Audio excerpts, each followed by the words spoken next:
We'd start off by just introducing the topic.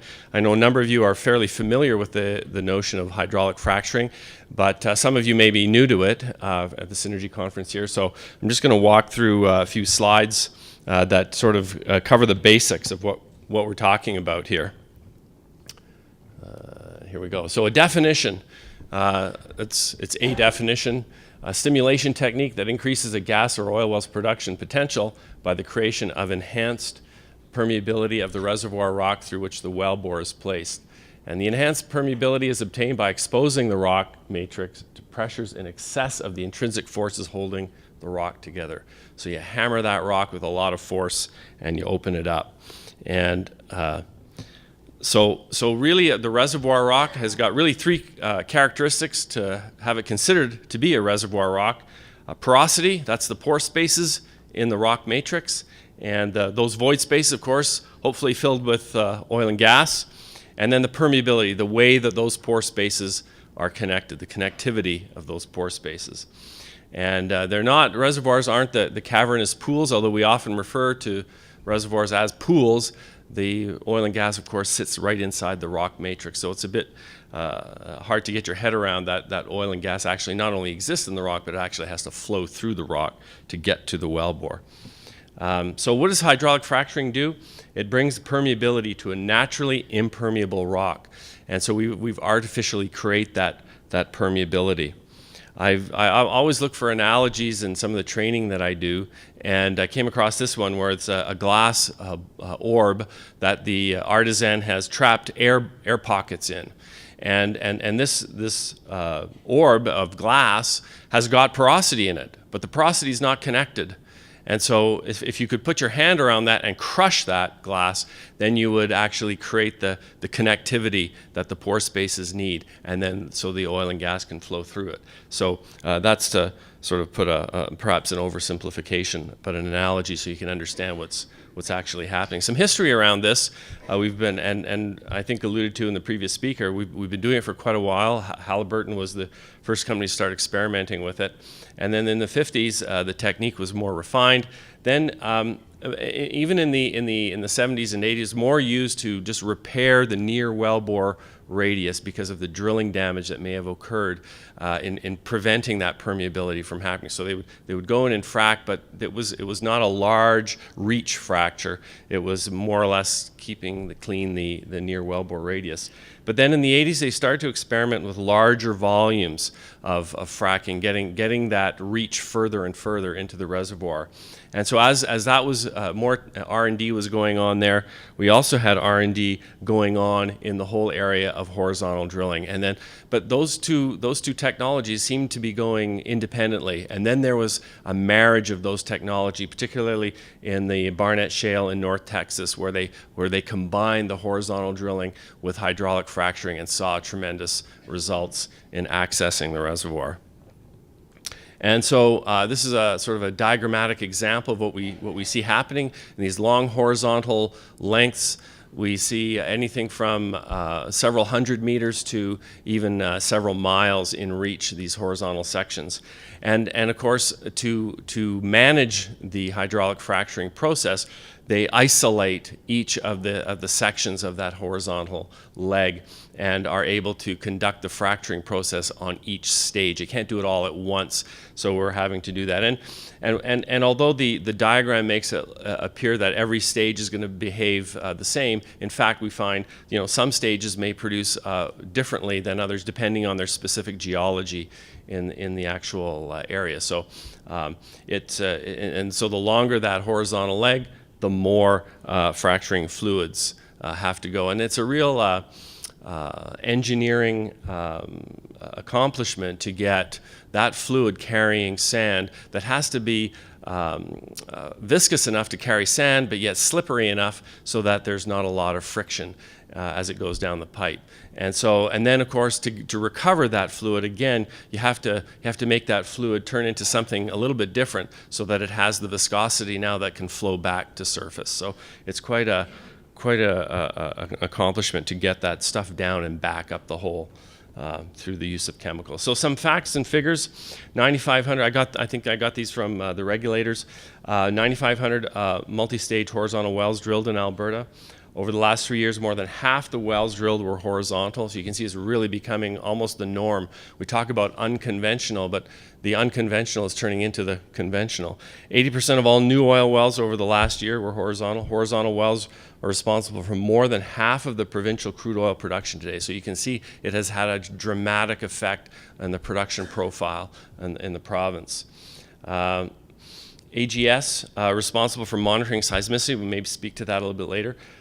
Directive 83 is the compliance tool that we're monitoring of all of these frac jobs and analyzing the data that's being sent in. And there's a lot of data being collected, tremendous amount of, and you have to appreciate all the databases that are having to be structured and built to receive this information, then to give it proper analysis is quite an attempt that the regulators are being charged with. And so there's a few maps showing province. Maybe it's maybe not as obvious, but just showing the oil and gas, gas being the red area and the oil being the green areas where we're seeing horizontal multi-stage fracturing going on. And then by formation as well, we see the Montney's. Cardium is a big reservoir that we're doing that too, and the Viking as well for gas. So it's happening, and you can see the trending of it. I'll maybe just leave the map up there for the moment, but or actually the new presenter can just put their presentation over it. So with that, I'd like to open it up for our first panelist. Stephen, would you talk to us a little bit about your role in this? All right. Well, thank you, David. As David mentioned, I'm Steve Wells. I'm with Alberta Energy, and I'm gonna take it up a notch here. I think we were just talking about some facts and figures, but as the presentations continue, we're going to sort of start high and I think work down in terms of level of details. So I wanted to speak a little bit about integration and collaboration, and I think from in my realm, that's one of the most important things in terms of policy development. So I'm going to start with a couple of processes that the GOA is undertaking right now. One is a bit broader. It envelops all of energy development and energy development policy, but it obviously influences hydraulic fracturing, and the other is very specific to unconventional resource development and hydraulic fracturing. So,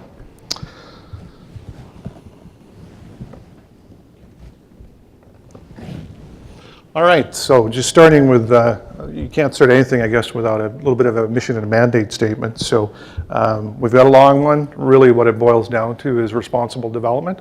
Responsible development meaning that taking into account the environment, the economy, and society. Recently, our Premier is quoted as saying, our Minister likes to requote as well, if you're in the energy business, you're in the environment business. And this means that you have to have an understanding of balance between responsible land use and energy development. The second bullet speaks to partnerships and collaboration, and I think that's very important, and I think that's why organizations like Synergy Alberta are so important in terms of responsible energy development.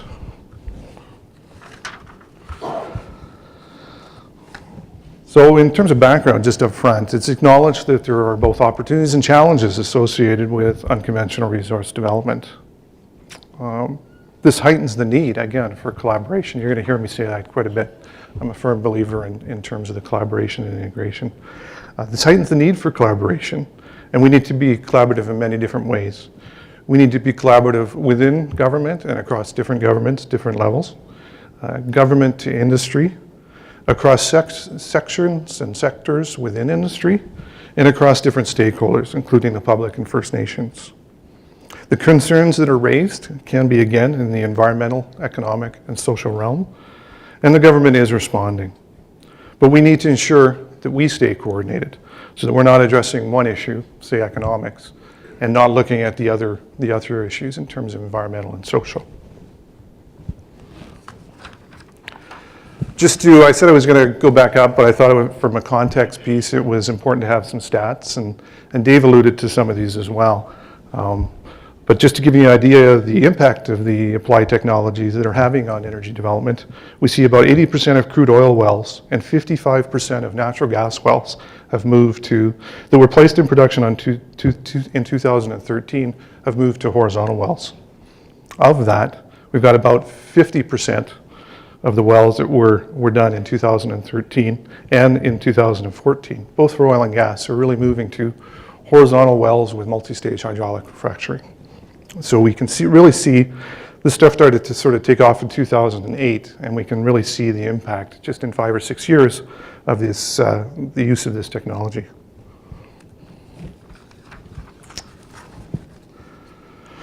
So as I said, the government is looking at unconventional resource development and to continuous improvement in the areas of policy, regulation, and information. The policy elements that intersect this work aren't necessarily brand new, but they are evolving, improving, and becoming more refined over time. The first, as you all know, is cumulative effects. It's not new. Cumulative effects is a combined effect of past, present, and foreseeable human activities on the environment, economy, and society in a particular place. Evaluation of cumulative effects is a fundamental component of responsible energy development. Another policy element is net effects, and this is a comparison of the overall risks and benefits of alternatives. And I think the best to sort of illustrate that is in the water, looking at water use in hydraulic fracturing. So off the cuff, we may think that the use of saline water is better than the use of fresh water in those operations. However, after we add up all the pluses and minuses in terms of the environmental effects, societal effects, we may come to an answer where the fresh water may be the better alternative. So I think it's looking at the whole picture and not just one factor in isolation, one element. And of course, the last element is integrated management. And that, again, returns us to collaboration. And we want that in all areas. We want that in planning, we want that in mitigation, and we want that in decision making. So within this policy context, I want to briefly mention two important integration activities that the government of Alberta is undertaking around unconventional resource development. So the first you've heard before is the Integrated Resource Management System. This is the means by which Alberta will achieve responsible stewardship development, will set and achieve the environmental, economic, and social outcomes that Albertans expect from responsible resource development. The system is broadly defined, incorporating the management of resources inclusive of energy, forestry, agriculture, and takes into account the mediums of land, air, water, and biodiversity. The system is under development. It has launched, but again, it's one of these areas of continuous improvement. When fully functional, the system will ensure integrated and aligned natural resource and environmental policies, clear social, economic, and environmental outcomes, effective and efficient policy assurance, a robust performance measurement program, strong relationships with partners and stakeholders, continuous improvement in all areas of the system, and last but not least, timely adaptation in response to changing conditions and new information. So this is a diagram of the Integrated Resource Management System. It's basically a simple plan, do, check system. It includes the following entities at this time: Alberta Environment and Sustainable Resource Development, Alberta Energy Regulator, the Aboriginal Consultation Office, and the newly set up Alberta Environmental Monitoring, Evaluation, and Reporting Agency, or AMERA. This is the current membership, and as we get a better understanding of working together and policies and processes are built, the membership is expected to continue to grow to include other ministries as well.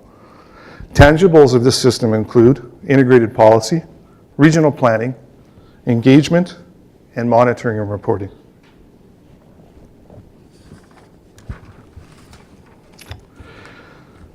The second initiative I would like to speak to is a little bit less known. It's the Integrated Management Approach, or the IMA. The IMA is a cross-ministry and cross-agency initiative. It's about better sharing and integration across the various ministries and agencies involved or affected by unconventional resource development. The main goals of the IMA are to integrate the development and enhancement of policy, regulation, and information relating to unconventional resource development. We also want to foster collaboration and communication, as well as the proactive identification of any new or arising issues. This process began back in about 2012, and at that time, the IMA identified about 20 different activities going on in terms of unconventional resource development. These areas were varied, focused in the areas of water, hydraulic fracturing, land, health, air emissions, greenhouse gas emissions, biodiversity, municipalities, monitoring, evaluation, and reporting, public information sharing, and the potential play-based approach.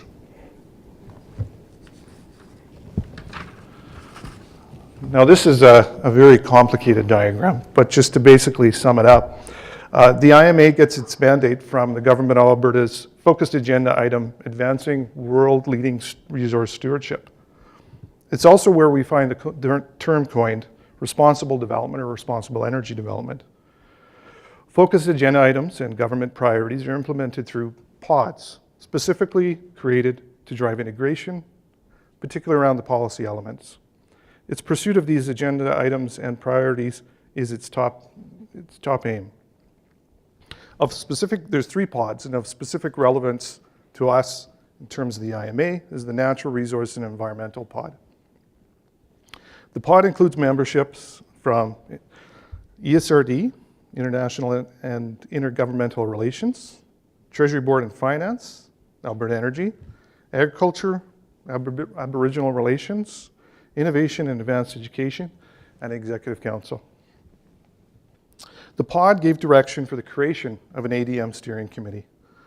The steering committee's role is to identify priorities and provide guidance to the working group. The main working group is the Hydraulic Fracturing Horizontal Wells Committee.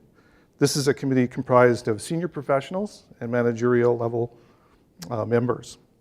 While some of the members may also be actually represented in the development processes around policy, regulation, and new information, their role on this particular committee is around more the information sharing, coordination and tracking of different activities, identifying barriers and hurdles to those processes, and the identification of policy, regulatory, and informational needs or gaps. The final group is our Public Information Task Group, and this group was formed to make sure that there was technical and non-technical information available to the public on hydraulic fracturing, and they're currently busy assessing the information that is available. And they're also there to review any sorts of public engagement materials that come up in regards to the initiatives identified under the IMA.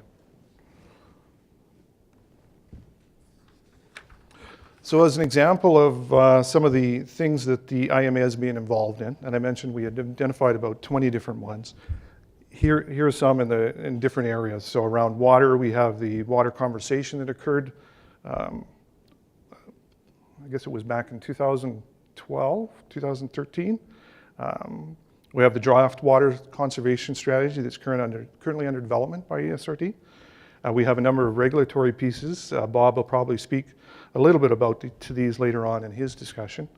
And we also had some information pieces. So the resource assessment that was done between Alberta Energy and the AGS of the Alberta Energy Regulator really redefined the potential for unconventional resources in Alberta.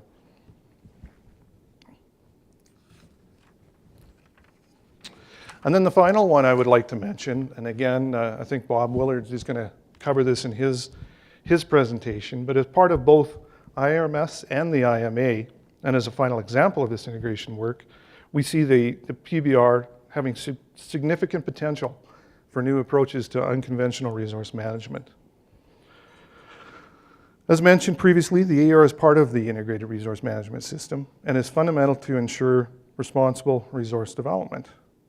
The GOA sets the outcomes for land, air, water, and biodiversity that the resource activities are intended to achieve.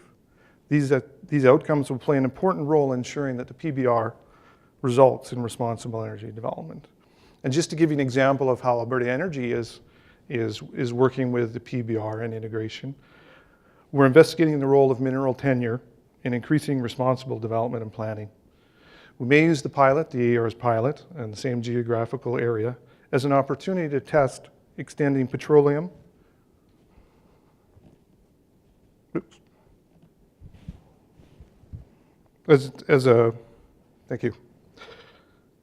So, we may use the pilot as an opportunity to test extending petroleum and natural gas agreements based on the requirement for industry to produce plans and ensure collaboration with other stakeholders. So again, integration and collaboration, and further responsible resource development.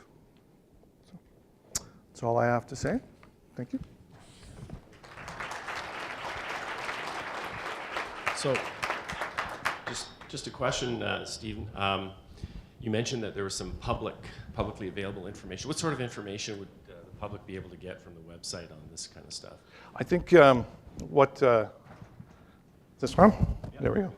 Yeah, so I think what's out there, I think we've done initial assessment in terms of the information out there, and contrary to what we thought at first, I think there is a lot of information out there on hydraulic fracturing.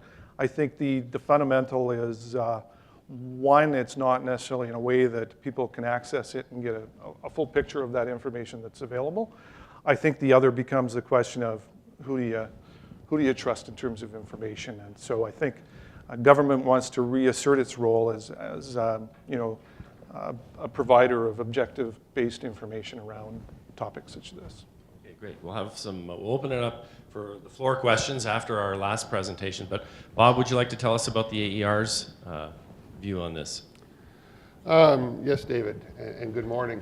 I'm pleased to have been invited back, so I must have done something good last time. I'll provide some updates on the messages we provided you previously on hydraulic fracturing and development of unconventional resources, as well as provide you with maybe the regulatory perspective to the Q&As that we'll have later. As David introduced, the resource base in this province certainly has changed. We're going after lower quality resources, tight sands, shales, and the drilling and completion technology being used is also changing. The result of that is certainly evident not only in the wells being drilled, but also the production. Last year, for example, vertical wells, the more conventional approach, produced 250,000 barrels a day. Horizontal wells produced 350,000 barrels a day. So obviously that trend is shifting towards the newer technologies. Now this is good news for Albertans. This is the source of revenue. It allows Alberta to continue to be Canada's leader in the production of oil and gas. But with it comes an obligation to ensure that that development is responsible. Now, we've had a long history in Alberta, the regulator and the various synergy groups and other groups to respond to new resources, new technology, and the changing public expectations. We also have a very strong foundation, regulatory foundation in this province compared, say, to other jurisdictions that provides us with good, solid protection of the public and the environment as we respond, as we study and adjust our rules to ensure that that responsible development continues. We also have a history of working together, and I think this session here today is one of several sessions going on that allows us to share information, provide explanations from our various perspectives. Now, in one of the handouts in the back with the AER is a document that is our first strategic plan as the new regulator, and it has 4 strategic priorities: protective, effective, efficient, and credible. And there's lots of activities, projects going on to address the first 3. But for this audience, I just wanted to highlight that no matter how good, how busy we are for the first 3, it comes down to being credible and being seen as credible by you in this audience. Now, the work that we're doing to address shale development, horizontal wells, multi-stage fracturing, I like to describe in 4 areas. First, to ensure that we have a reliable, relevant, and publicly accessible database. Now, this not only informs decision makers, but it supports public understanding. We also are reviewing the incremental risk that this new technology is presenting to not only landowners but to communities. And wanting to make sure our processes and technical requirements are science-based and are proportional to risk. Now, as was mentioned earlier here by Steve, we also see a need to shift our regulatory approach and processes to reflect the more regional scale or play-based level, because this activity, while it has certain advantages, also comes with it an increased intensity and duration on those pad sites. And with multiple pads, we recognize that it has a very high potential of impacting an entire community. And finally, the fourth one is increasing communication and engagement. Now, I just wanted to give a few examples of the database changes that we have. When I was here previously, I reported on Alberta Geological Survey's recent report. They mapped and came up with numbers of gas in place, gas liquids in place, and oil in place for 7 large shale formations. Very significant numbers. They continue their work on trying to come up with recoverable numbers, as well as mapping the tight sands. And these maps are being used by synergy groups, watershed planning advisory committees, community planners to look ahead. And this is one key component, is this early engagement, early planning, early dialogue. And the resource maps are allowing us to focus attention perhaps to areas that have not had a high density of conventional development. We are certainly monitoring and reporting results on air, water, induced seismicity. One of the areas that I referred to or referenced last time I was here is a new data requirement, and that came into effect on January 1st, 2013. And it is the expanded disclosure of chemical additives for fracturing operations, accessible through fracfocus.ca. And equally important is a new database on water use for hydraulic fracturing. So the volumes, as well as the sourcing of that water. This is the data that you need to manage the business. And this is not only managing the energy business, but managing water and other environmental aspects. Now, as a new database, I'd like to report that we've now captured over 1 million data layers. Frac Focus has been expanded to the territories and New Brunswick. So there's a lot of demand and a lot of uses by public, by planners, et cetera, by the science community. The water use numbers, we've gone through now 3 data integrity validation verifications, and we have yet to report publicly on the water use, but that is a plan shortly. But I just wanted to give you my initial observations from looking at the staff's numbers. Hydraulic fracturing is being applied to 15 different rock formations, as was shown on a Steve by David.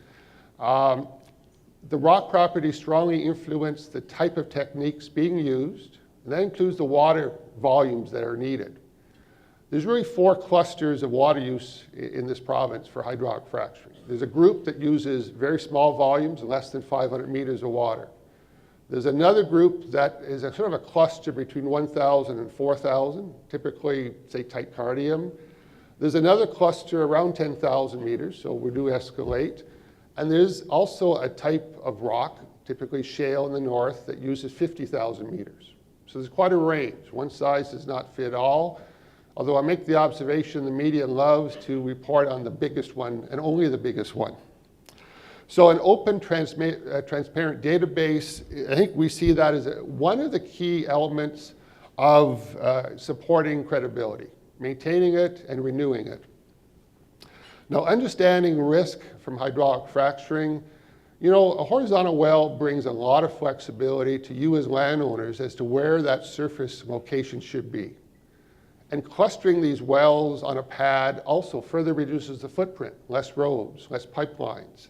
But that concentration of industrial activity is raising a number of concerns from you and questions from yourself, as well as challenges for the regulator. So once again, it's that intensity, duration, and scale that we have to make sure we have a robust regulatory process in place.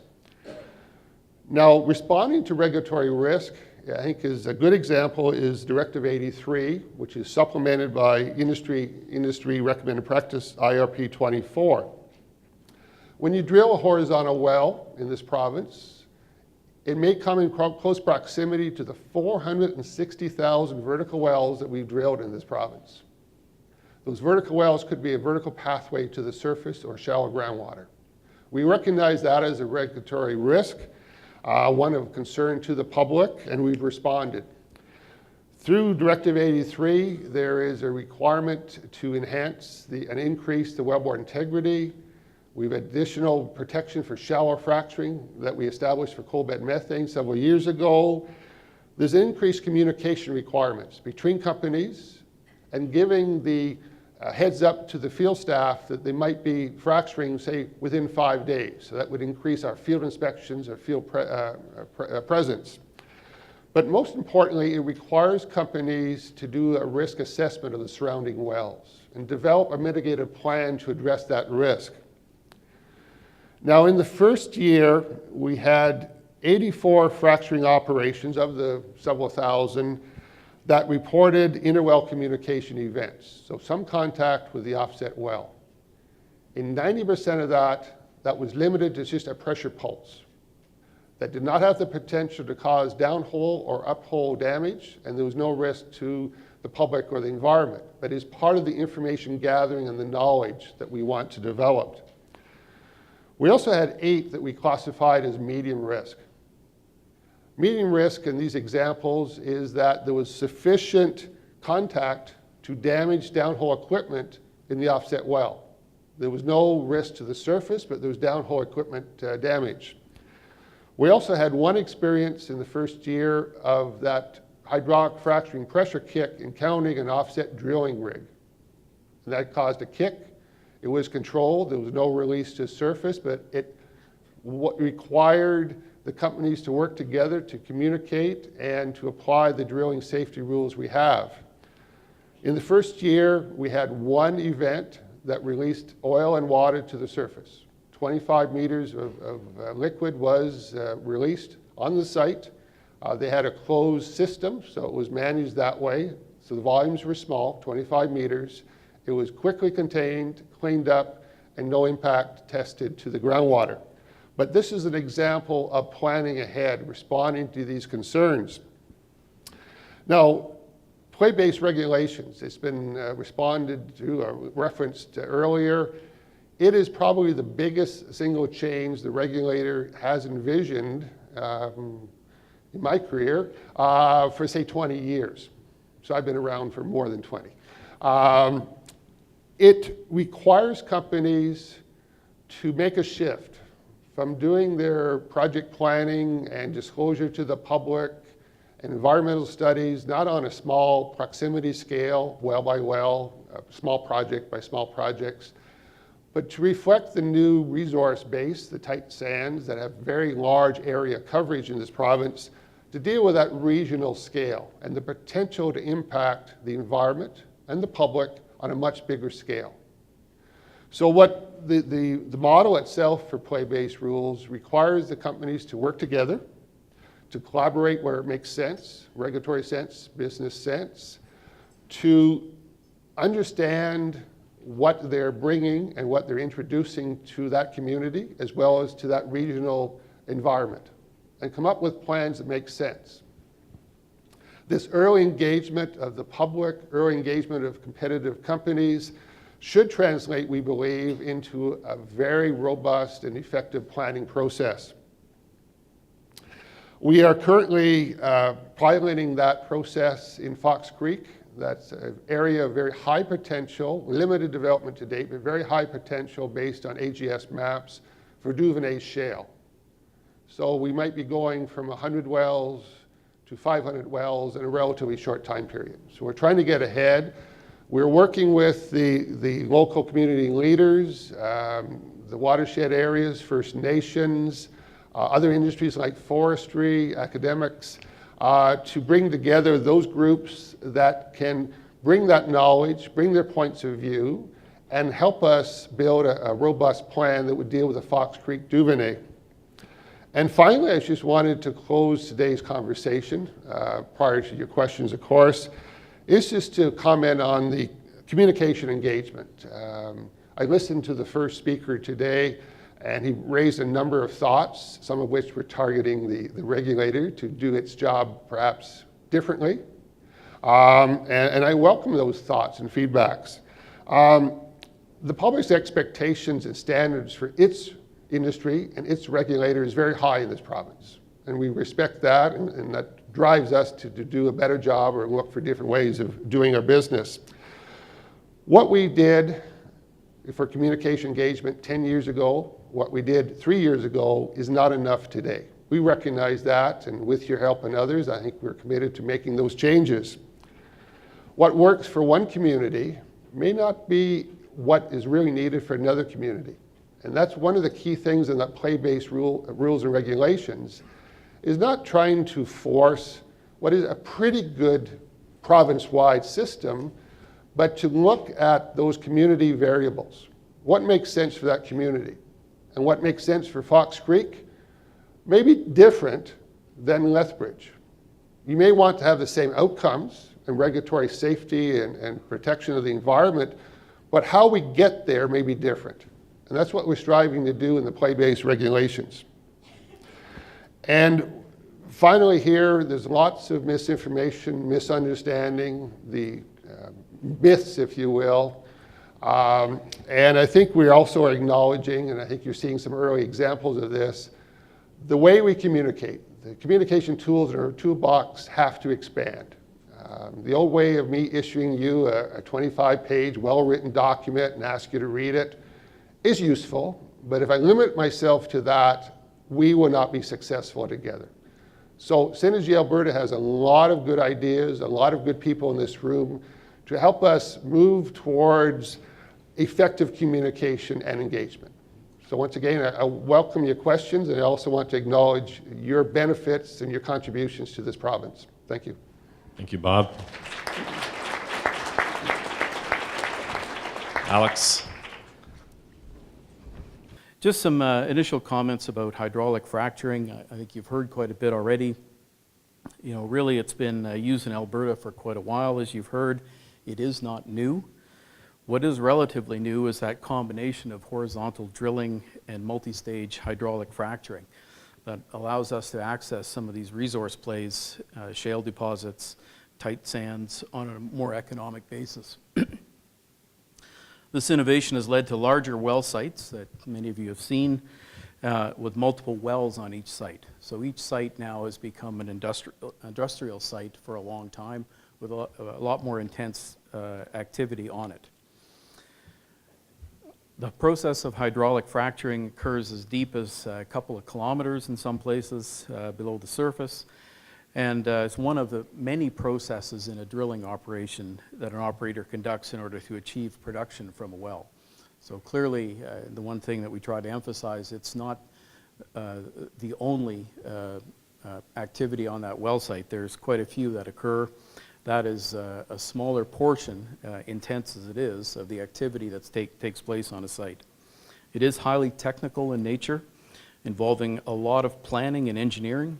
And if you have any of the companies that would share with you any of their drilling plans and completion plans, you'd get a pretty good appreciation for just how much work goes into understanding what's going to happen, why it's going to happen, and what they're trying to achieve.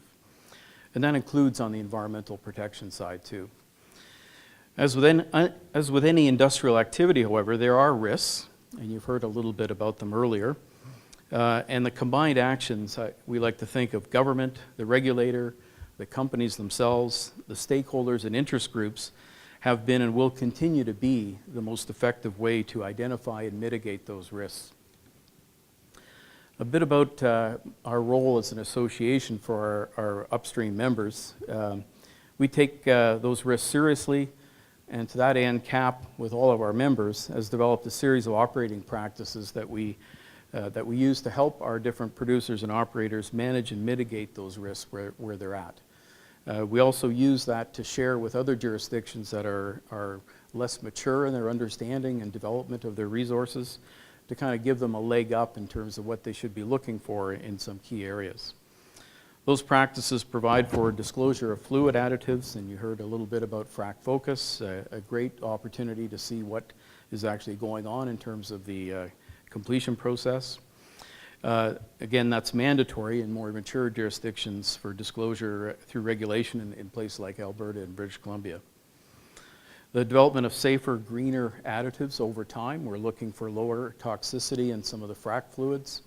And I guess if you look through the Frac Focus site, you'll be able to see over time, given that we're pretty early, a maturing trend in terms of lower toxicity in the materials we use. We also talk about the safe handling, storage, and disposal of fluids, given that clearly a lot of the risks are not during the actual completion process, but on the surface, either transporting or getting the products to and from the site. Sound wellbore integrity is another one we spent a lot of time on with our members, and I'm sure you've seen some of the individual companies come and speak to your groups about how they ensure well integrity and do the proper testing in that area. We do a lot of work on sourcing water, as well as recycling of water. Again, it's primarily a technology and a scale issue, and you heard a little bit about that earlier as well. And of course, the monitoring of induced seismicity is a growing concern, has been for a while, and we've offered some information for our members to be more aware of the risks and what to do about them. Industries also supported government for the development of Directive 83, which you heard about, which come into effect in late August to reduce the risk of inter-wellbore communication. To help conserve freshwater resources, the industry is taking strides to build large-scale water recycling programs. Now, those are scale dependent, not early in a development or resource play. It's difficult to get those scaled technologies in play, but they are plans and aspirations that go forward as the play develops. Use of treated water from other sources, such as wastewater from municipalities, and I think Fox Creek and Rimbey are examples of that. And explore for and use a more use of saline water that would be unacceptable for use in a normal agriculture or human consumption. There's also, make a quick comment about some of the expressed concerns that wells that have been hydraulically fractured produce more greenhouse gas emissions. I think there's a lot of work that's been done in that area, and I think if you reference some of the some recent work around Massachusetts Institute of Technology, I think we're getting more comfortable in terms of understanding and measuring our performance over time, that there's no real material difference in greenhouse gas emissions from hydraulic fractured operations. However, there's no question we take that issue seriously, and we're always looking at opportunities for continual improvement in our performance in that area. After all, the more gas that is captured, the more gas is sold to market, so clearly we're not in this to not make money. Alberta has also reduced the flaring of natural gas, and there's a pretty rich history in Alberta in terms of the success in that area. I think something Alberta should be very proud of internationally. And finally, those issues that we have when we deal with stakeholders and our partners on the land, with those larger well pads and longer horizontal wells, more activity, more intense activity on each of those sites.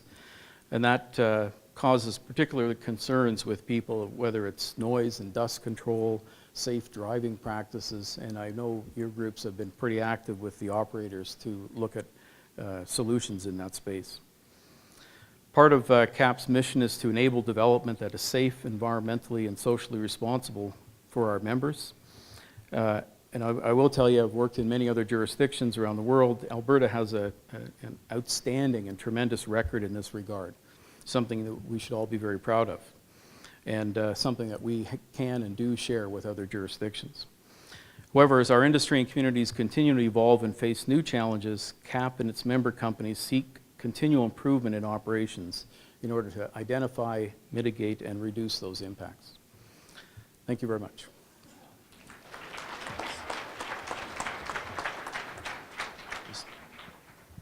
Maybe just a question, Duncan, before Yeah. you guys. I know both of your presentations, Bob and Alex, you mentioned seismicity a bit.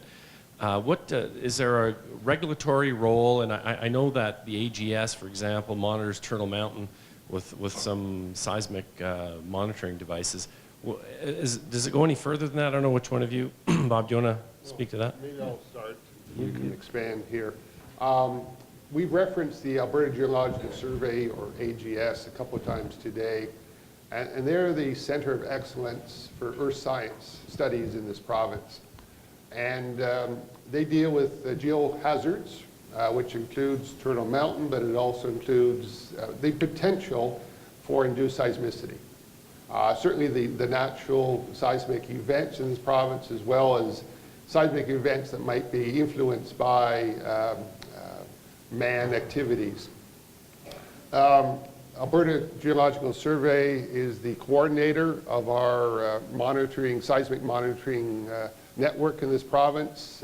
They coordinate with University of Alberta, University of Calgary, the federal government, as well as BC and Montana. So we have the capacity in this province with over 30 stations to identify when there's a seismic event. And usually what we're talking about here is this microseismicity. And it's important, when I use the word microseismicity, people say, well, what is that? And I said, try to be helpful. I say, well, it's mini earthquakes. And you know, as soon as I say the word earthquake, all the heads pop up in the room. But it's important to understand that it's on a scale in which each time you go through the Richter scale from 1 to 2 to 2 to 3, it's 10 times. Then it's 100 times. It's 1,000 times bigger. Hollywood loves the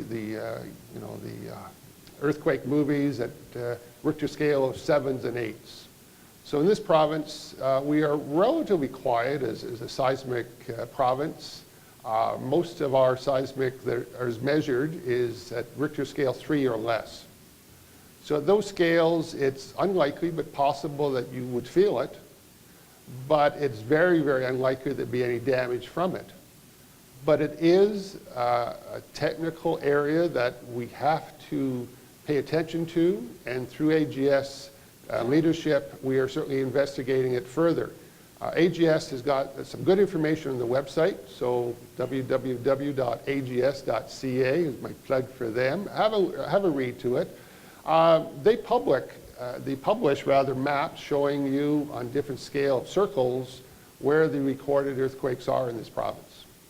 I said before, we're not as seismically active as other provinces. I think we recorded in the order of 600 microseismicity events in the last 60 years.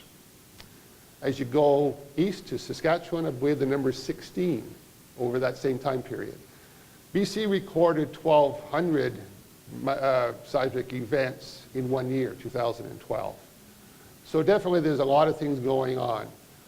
Likewise, I think shown through the United States studies especially, some of the energy activities like gas storage and disposal may have more of a likelihood of causing these measurable cracks in the rock that can be recorded by the sensitive equipment than, say, hydraulic fracturing. But if you've got a sensitive enough equipment, you certainly can detect the small cracks that is going to be happening when you fracture. So once again, it's trying to communicate the science around the topic and trying to put in context to the public so they can understand the scales. And I know that this is something that CAP has also provided some direction and guidance to its members. No, I just wanted to emphasize that that it is a collaborative effort.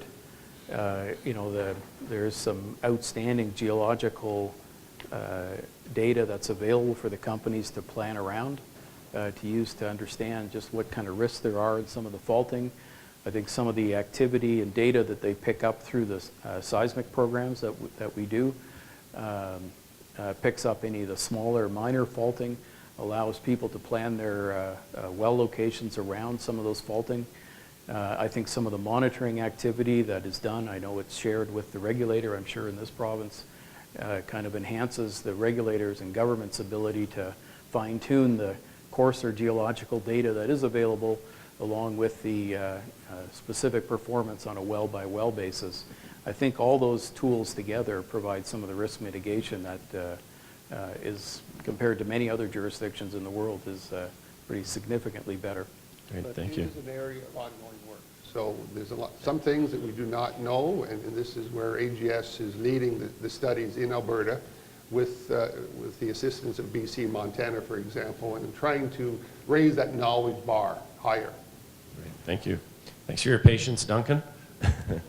Would you like to add a few comments? Morning. Good morning. Thank you very much for hosting us here today. It's a really interesting topic. So this morning I'm just going to be presenting a few sort of common observations about hydraulic fracking from the ENGO's perspective. And just to start with, I wanted to give a sense of who the heck Pembina is. So Pembina is obviously a not-for-profit environmental organization in Canada. We're actually started in Alberta. Started in Drayton Valley, actually related to the lodgepole blowout. And so over the years, we're now up to about 40, 45 people across the country, and we work on energy issues. And we're really trying to identify and bring up gaps and issues that we see in terms of policy, in terms of our ability to go towards a sustainable energy future. So one thing, our observation here on hydraulic fracking is, and what we've heard here this morning, and I think what everyone has noticed out in the land, is that this is very fast moving. This is something that's happened, gone from fairly uncommon in Alberta to being, as we saw, 50% of new development in this province. And it's very clear that the fracking has been around for 50, 60 years. They've used it in traditional wells to get better resource development. And we've said it, I think, I'll be the fourth person saying this. This is a new application of different technologies. And so we're using the horizontal well as well as multi-stage. So that's new. That is a relatively recent occurrence. And the other thing to understand about this is it brings new economics, it brings new footprint. Again, we've heard this before. We've got larger well pads, we've got real industrial activity occurring in these zones. And we also have, as I said, the different economics. And so, compared to a traditional well, you tap that well and you get production, and you expect to have that production usually producing relatively the same. It starts to drop off over a pretty long time frame. With unconventional or with shale or tight gas, it performs very well at first, and then it drops off very quickly within 6 months, a year, depending on the different formations. And then you have the tail, as they call it, and how far it drops in terms of production is very critical for industry. And it gets down to this level where it teeters along, and does that for a long time. We don't know yet. We're getting some sense in the United States and Texas how long we can get production from that. But it's a small number. So what does that mean exactly? Well, it means that industry has to put a lot of these wells in the ground to be able to get that cumulative size of production that allows them to get their returns on investment. So they're very active very quickly and need to get that cumulative size of production from multiple wells, not just from a few wells. And that's pretty critical when you talk about it from a landscape perspective, because it means they're going to be trying to do a lot of different drilling quickly. And this sort of also, because of the technology change, or rather the mergers of different technologies, plus those different economics and the footprint, it means it's happening very quickly, and it means that all of us are trying to catch up to it. Now, we've heard a lot of what's happening from government, from the regulator, from industry to catch up to that. And that's excellent. That is what's going on. We are trying to catch up. And frankly, it also raises some challenges about that speed. We are having to work still very hard to keep ahead. Actually, Bill's presentation was really excellent about that, and the notion that it is a continuous process as well, right? So we have to continue that dialogue, keep hearing about more challenges. What are the important challenges that we need to work on, and what are people seeing out there? And again, Bill's presentation really hit, I think, the nail on the head a little bit with this one, in the sense that we have a real information overload in our society now. It's not anymore the case where you had to go to the library and you had to sim through files to try to find those one or two things to try to give you. Now it's like you go to the interweb, and it's like everybody and their dog is telling you about hydraulic fracking, from it's no problem to, oh my God, it's Armageddon. So how do we decipher that? How do we have a discussion about that? And we've heard today there's a variety of initiatives on that to try to help us with that. And I think it's really important that as part of this social license discussion, as part of synergy groups, a part of government, industry, and others having discussions, is that we find those commonalities, that we find the ability to put out truths, to identify what the real challenges and issues are, that we're taking action on those, and to say, thank you very much, that actually isn't such a big deal. And finally, that part of that, I'm going to jump to this last point here. This is creating the systems to allow us to be fluid with this, to keep up with the pace of development, to allow us to keep updating and allowing for new rules of management. And that's challenging. This is a big business. This is a very important part of our economy in this province. And sometimes there's sometimes a tendency to say, look, just get out of our way and let this happen. I think we've all faced that at different times in our lives out there. At the same time, there's also this different tone. I think you're hearing it from the regulator, you're hearing it from the government, and there's maybe an opportunity here to really have some more meaningful conversations and to really try to address these on a continuous learning, continuous basis. So, this is our perspective, NGO's or Pembina's perspective on some of what the real challenges are, and it starts with, frankly, understanding where our energy comes from. And there's a real challenge in our society about where things come from. Energy, food, a variety of things, and one of them is energy. We flick on our light switch and we just think, wow, great, there's electricity. But there's no understanding of how that happens. We put gas in our gas tanks. We flip on our thermostats this morning, for example, in my house. There's a disconnect between how that whole cycle works to be able to have that luxury. And I think that's a really important starting point, because you can see a lot of opposition to projects and to ideas and to new things, and with a disconnect about how people are actually powering their day-to-day life. One thing that's kind of brewing, and we're trying to get our head around this in this province, is some of the changes around how people are able to bring up some of their concerns to projects. And this has been, standing has a very technical term in the sense of an application to the regulator and who has the right to bring up these objections or concerns. And we're sort of sorting through the changes because there's been the new regulation that's put in place. And I will say that there is some concern. There may have been some limitation as to who has the right to say things. And there was supposed to be a trade-off in the sense of a more open policy discussion in other parts of government and the regulator. And the speed with which that's occurring isn't quite as fast as I think we had hoped for to allow for the more meaningful discussion. And there are some real direct impacts for people on the land as to how they get to be able to bring up their issues and whether or not that's robust enough. This is an industry, not really an industry secret, it's well known for a long time. It's inherently the challenge with putting cement underground to put wells in place is that you do have some failures and there's some integrity issues there. And what happens with those integrity issues when it's in the 700 meters and above where it potentially contaminates the groundwater? And this isn't anything new. This has been going on in the conventional business for years. What's new about it, I think, is that there's been a lot of attention drawn to contamination in new zones and places where people didn't have industry before or industry activity before, and they may be thinking they're seeing changes to their well water.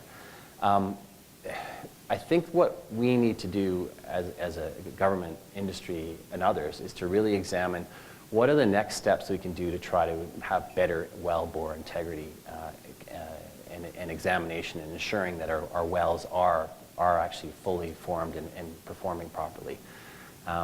There is some discussion in the United States about what is the next steps that you need to do. Some of the current technologies may not be as adequate as necessary from a person who's going to be impacted from that leakage. And I do want to add on this that the well bore leakage, we're not talking about 80%, we're not talking about 4%. It's a very small, it's 1 to 1.5%, sort of even less than that in some cases, of all wells drilled having some well bore integrity issues. So it's not rampant, but we also have a legacy issue. As the well ages, it can, excuse me, it can break down over the years. It's just inherently the case with cement. I think we've heard a lot about the volumes of water used. I think it just brings up some questions about Are there other options? Are there ways that we can start reducing? Can we start recycling the produced water, the water that comes back to the top? We have to have that, and the conversation is starting on that, and it is actually much more than starting. There's actually action being taken by industry, but it has to be flagged. There's a large amount of water being used for certain types of wells, and we just have to be able to have that discussion about how we reduce that freshwater consumption or groundwater consumption.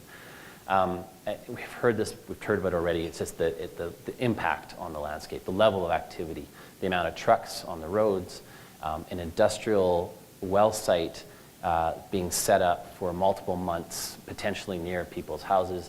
It's not necessarily what people expected when they live in a rural setting, and that comes with some challenges. And I think that's it's going to need a lot of work to be able to work through those challenges. And how do we have a proper conversation on that? There are, because of that level of industrial activity, there are local air quality issues. That's indisputable. Diesel engines, you have the flaring and venting, you have all these little things that are on a micro scale creating some local air quality issues. And again, it's something, how do we try to reduce those? How do we try to improve performance so that people aren't feeling those impacts on their landscape? And then we do have some questions on the greenhouse gas emissions. There is a whole life cycle question here. The MIT study that Alex referenced, it's part of a parcel of a lot of work going on, and it's still emerging as to what are the emissions that do come from wells, what are the emissions that come along the whole pipe as it moves to its end use. And we know that there are performance gains. We know that we can improve our operations so that we can not have as much leakage in the system. And it's a gas. It wants to escape. That's what sort of naturally it does. And we haven't really focused on that in the past. It hasn't been an emphasis for us to tighten up those leaks. And maybe that's something we have to start thinking about. And I mean, it's hard to justify when gas is so inexpensive. That's the economic argument. But maybe we have to start looking at it from some other values that are included in that, and includes being able to show good, responsible development. And then finally, we do have in this province, we've seen over the last 10 years, a real trend of a decrease of flaring and venting. And now there's been a blip. It's starting to increase again. And why is that? Well, there's been a really dramatic increase, particularly with the new unconventionals. And the forecast for where those emissions are going from venting and flaring are going to put us past, potentially, if there's no change, past the threshold that has been established by the regulator. In the summer, the regulator actually moved to start addressing that and has given themselves the power to say, in certain situations, they can step in and say, there's an economic test that the developer has to say, look, it's not economic for me to capture this gas, I'm going to flare it. And the regulator has the power to say, well, actually, we're going to ask you to capture it in regardless of the economics because it has this environmental impact. And it's the discretion of the regulator at this point as to when they step in and do that. But we can see with the upward change in the flaring and the venting that there's potentially a trend there that will need to be addressed again. And again, the challenge is with gas being so cheap, at such a cost, that the economic test almost always fails that. So we will be working through that. You can see the regulators addressing it, industry is addressing it. There's actually solutions out there. There's companies providing solutions saying, we'll come in and capture your vented gas, and we'll use it to power your vehicles, or we'll use it to power your operations for the actual hydraulic fracking. So there's some win-wins occurring. It's just early days of that, and the motivation for that isn't quite there yet because, frankly, at the cost that they're incurring for losing that gas is not necessarily motivating at this point for industry.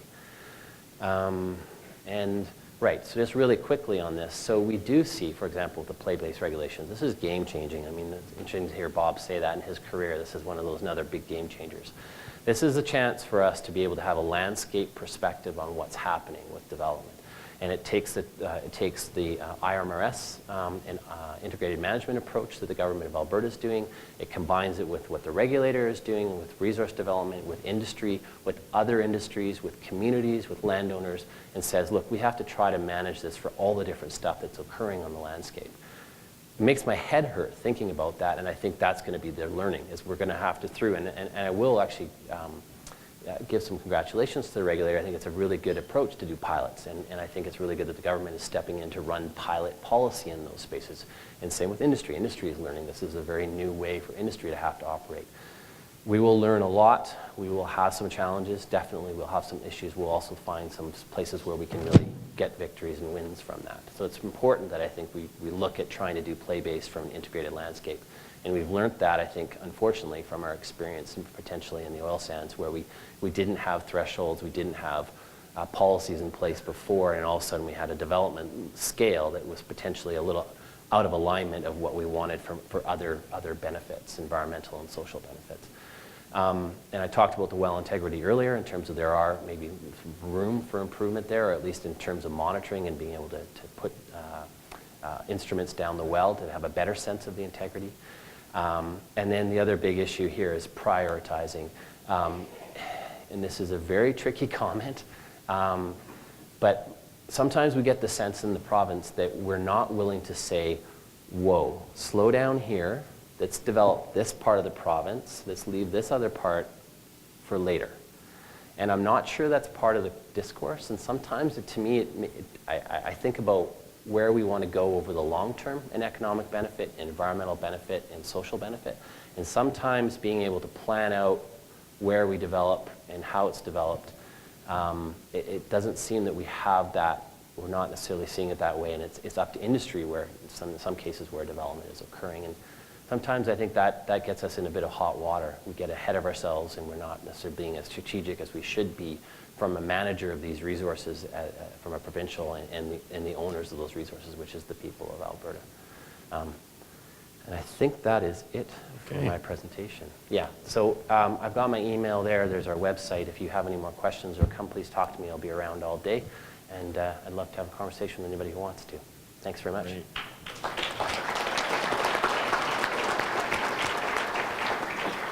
Thank you, Duncan. Lots to think about there. So at this point, I'd like to open it up to questions on the floor. And if my roving mics can just wave their hand to indicate where the question is coming from.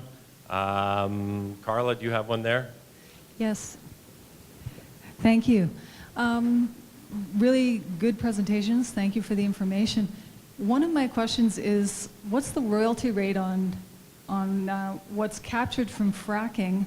And is there any consideration to increasing that royalty rate? Because Alberta has the lowest fossil fuel royalty rate in the world. Is there any thought to increasing the royalty on any operations that are really intense and could pose large impacts to communities? Stephen, do you want to take a stab at that? Yeah, I can give it a try. So I don't know if people are aware, but there are a number of different royalty rates that are aimed at particularly incenting the unconventional resource development. So it's aimed mainly at the technologies in terms of horizontal wells and some of the commodities like CBM and shale. Under those programs, I believe the royalty rate sort of averages around 5%. You know, I think within the consideration of the royalty rates, I think we have to remember that we sort of exist within a very competitive market, both sort of within Canada, but also within the last couple of years, the United States is moving towards self-sufficiency in terms of energy as well. So I think given that royalty rate, I think we have to also remember that it's a very competitive environment out there right now. The technologies being employed, industry is working very hard to try to bring costs down, but there's a lot of learning going on, and those first wells, particularly within newer formations, can be very expensive, running in $20 to $25 million. So. Okay, thank you. Another one? Is there a mic nearby? Oh, right here. Sorry. Thanks, Rick.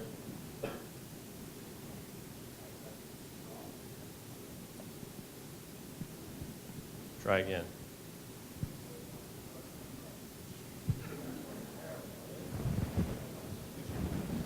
There, we got it. There you go.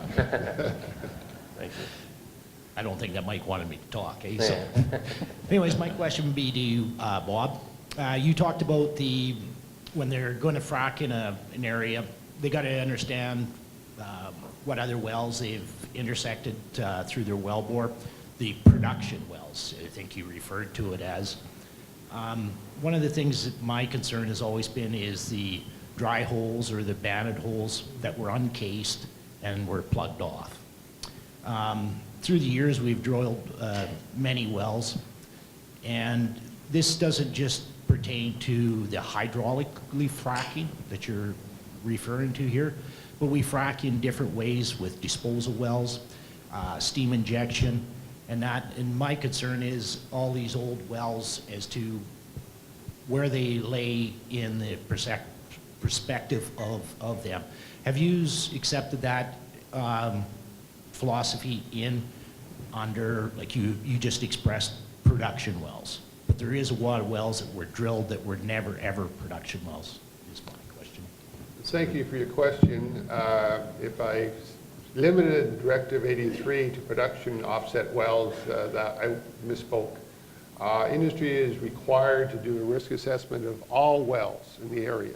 So that could include a well that produced and stopped production 20 years ago and was abandoned. It could be a well that was drilled and found nothing, maybe salt water is what they found, so obviously the DNA drilled and abandoned. There is different mitigative measures that would be expected of a company in different situations. If there's an offset producing well that currently produces, you can put a closed system on the well site, and not only can you monitor and measure, should you lose well control, it would flow to sealed tanks. If it is an abandoned well and it was abandoned in 1950, obviously that was well below the standards of today. Industry still has some mitigative measures that could be undertaken in that situation. An obvious one is to change the angle of that horizontal drill away from that older abandoned well. Another mitigative measure, if you're doing 20 stages, don't frack in those stages 9, 10, 11, and 12 that might be offset that old DNA well. Another mitigative measure is find someplace else in the province to drill, because you may find yourself with unacceptable risk. You're drilling a well in the middle of, or let's say deeper, but it's just underneath an established pool that finished drilling 10, 20 years ago, so you have numerous abandoned vertical wells above it. In that situation, I think industry would be wise, and I know some companies have done this, is just say that's not a location that I want as a company or the regulator to do this new technology. There's lots of other opportunities in this province. Great, thank you. Gay, over here. Hi, my question is about wastewater and the waste fluids. There's a lot of information available about what's going in, but is there information about what's coming out and where it's going after it's out?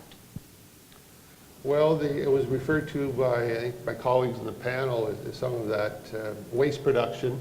So there's a period of time in which you've injected product, and it spent a short time in the rock itself, and then is backflowed.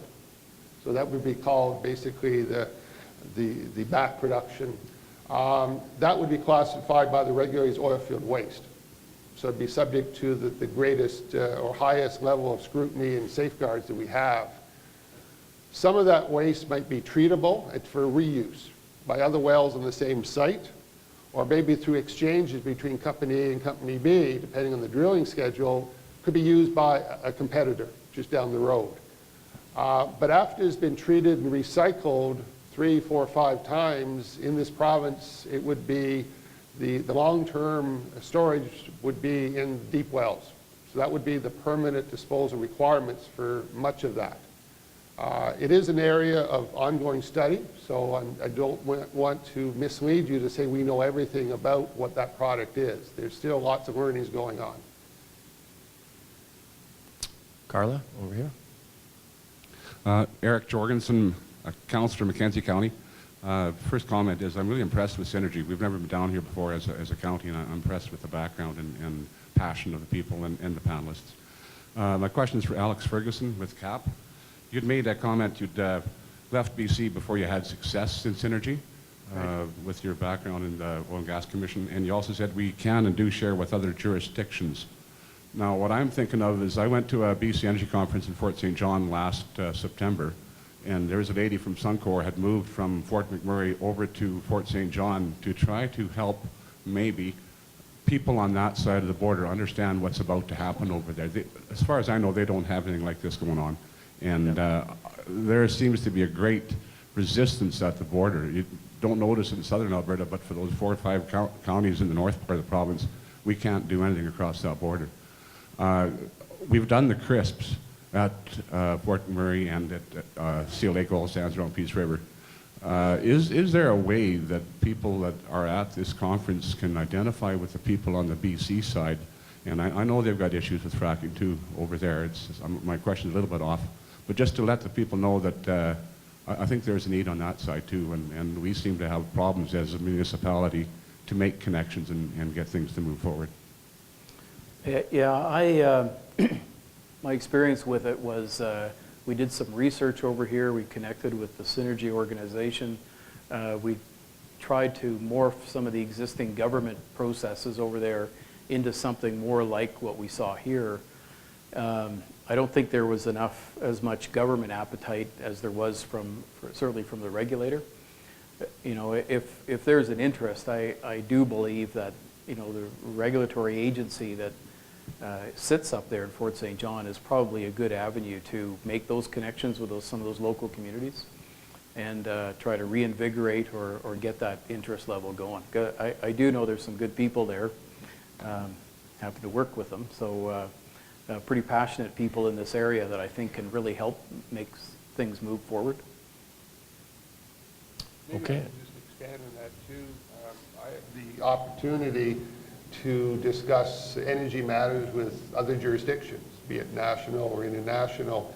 And I often make a point of referencing Synergy Alberta, make a pitch for your website, as an example of engagement opportunities within a community and the success you guys have had. I think I'm safe to say that it gets a few eyebrows raised and some attentions that we've had the level of success we've had in this province to date. And I know other jurisdictions are asking questions because you just have to go to the social media and see what's happening around the world. And it doesn't mean that Albertans don't have serious questions, but I think Albertans, if I give you a lot of credit, is you're willing to come to the table and talk and discuss the issues. And that opportunity may not exist in some other jurisdictions, although the interest is quite high. In other provinces in this country, some in the United States and some foreign countries are asking the question of how to engage. And I know the first speaker touched on that with an Alberta focus, but when you think of it internationally, and shale crosses all the boundaries of the world, most jurisdictions now have some form of shale potential.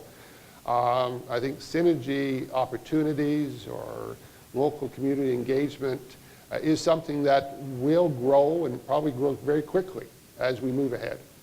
Great, thank you. And Duncan for the last word. I wanted to add to that too. What we see is, I think in Alberta, we actually, remember our first point, they were talking about energy knowledge and literacy. I think in Alberta we have a really high knowledge about energy and where it comes from.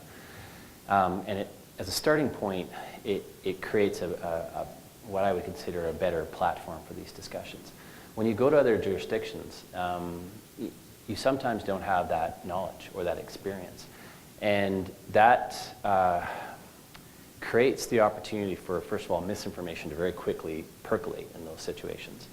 And then secondly, it just takes a long time or a longer time for that trust, that discourse, the dialogue to actually occur.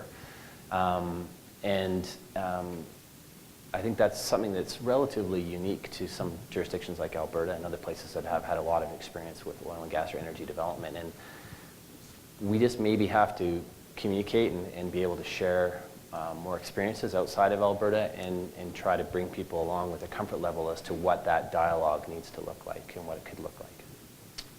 Well, great. With that, I'm getting the signal from our MC that we're done this session, and I see there were still some questions out there. So I just encourage you to sort of get together with one of the panel members and as they're available to ask some questions. Yes.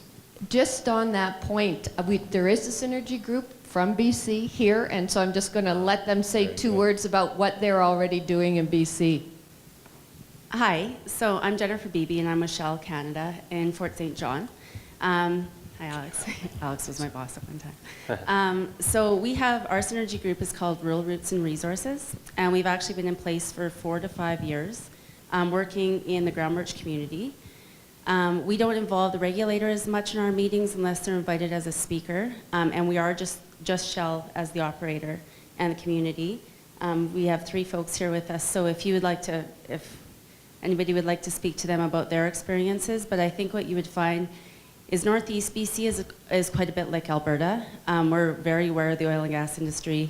It's been happening up there since the 50s as well, so most of our stakeholders are quite knowledgeable about it. But I just think, I think it's fascinating that so many companies and so many people are involved in Alberta versus in BC, and I think I'm seeing other companies leaning towards our model, they're coming and presenting at our meetings as well, so I think you'll see more synergy groups coming in.